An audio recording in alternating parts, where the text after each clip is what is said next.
Assalamualaikum warahmatullahi wabarakatuh. Bismillahirrahmanirrahim. Anak-anak, hari ini kita semoga selalu diberikan kesehatan oleh Allah sehingga mampu melaksanakan sholat 5 waktu beserta sholat-sholat sunnah yang lainnya. Alhamdulillah, hari ini kita akan belajar materi bahasa Indonesia, yaitu tentang gagasan pokok dan gagasan pendukung dalam teks lisan. Nah, selain materi ini, nanti juga ada sedikit tambahan materi lainnya. Baik, untuk seluruh anak-anakku kelas 4 MI Al-Karim, semoga senantiasa menjadi generasi yang Qur'ani dan solih-solihah semua. Amin Allahumma. Sebelum kita melanjutkan belajar, mari kita baca basmalah bersama. Semoga ilmu yang kita dapatkan menjadi ilmu yang bermanfaat. Bismillahirrahmanirrahim.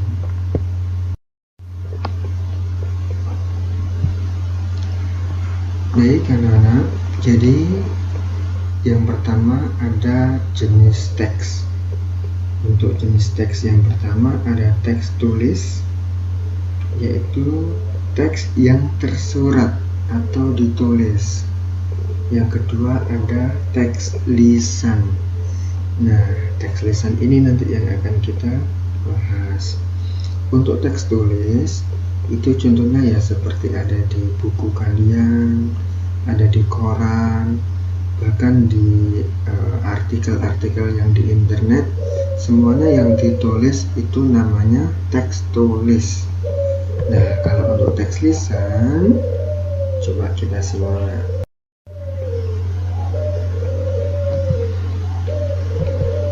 Anak-anak, teks lisan itu adalah teks yang dibacakan. Oke, jadi ketika contoh Pak Yuda sedang membacakan sebuah cerita. Nah, yang Pak Yuda bacakan atau ucapan dari Pak Yuda ini namanya adalah teks lisan. Oke, jadi yang dibacakan atau yang dibicarakan itu adalah teks lisan. Dan semua teks lisan itu memiliki gagasan pokok dan juga gagasan pendukung, hampir sama dengan teks tulis. Lalu, bagaimana Pak cara mengetahui gagasan pokok dari teks lisan? Apakah sama dengan teks tulis? Berbeda. Kalau untuk memahami gagasan pokok dari teks tulis, kemarin kita harus membaca dulu dengan cermat, membaca seluruh paragraf. Yang kedua, menentukan mana yang kalimat utama. Baru setelah itu bisa menentukan gagasan pokok. Nah, kalau teks lisan, cara mengetahui gagasan pokoknya adalah dengan cara menyimak. Nah, jadi cara mengetahui gagasan pokok dari teks lisan yaitu dengan menyimak.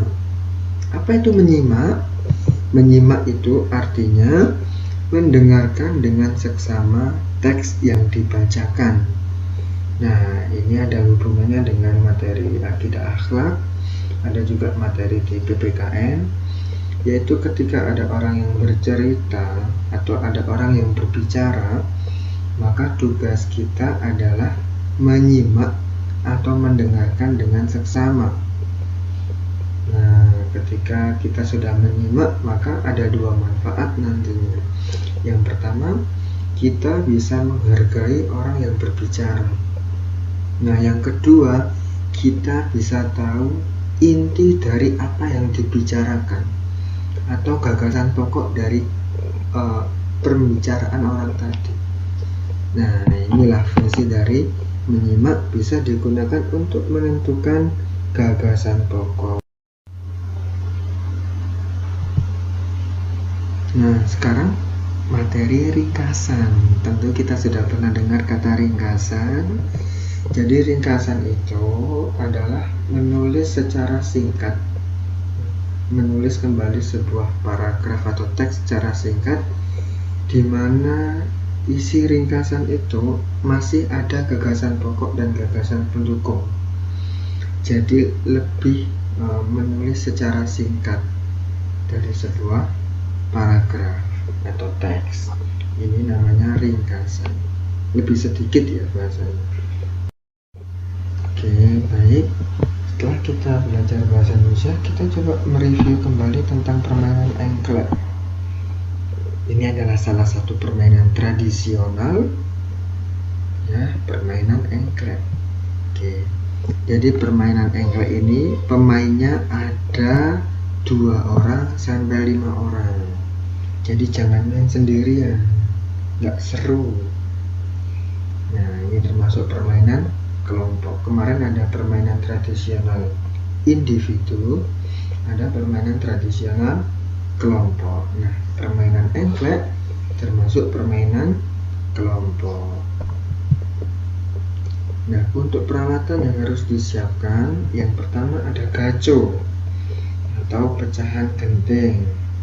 Pak, boleh nggak pakai pecahannya paving? Boleh, tapi susah. Nah, lebih disarankan pakai pecahan-pecahan yang lebih kecil dan bahannya itu datar.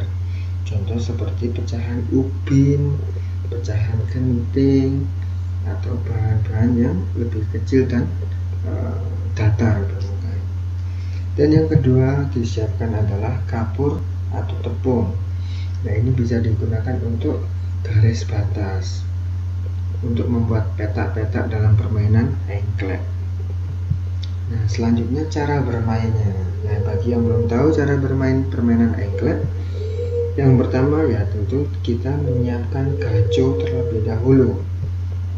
Oke, yang kedua membuat petak. Yang ketiga melemparkan gaco ke salah satu petak. Nah, yang keempat kita melompat dengan 1 kaki pada setiap petak. Oke.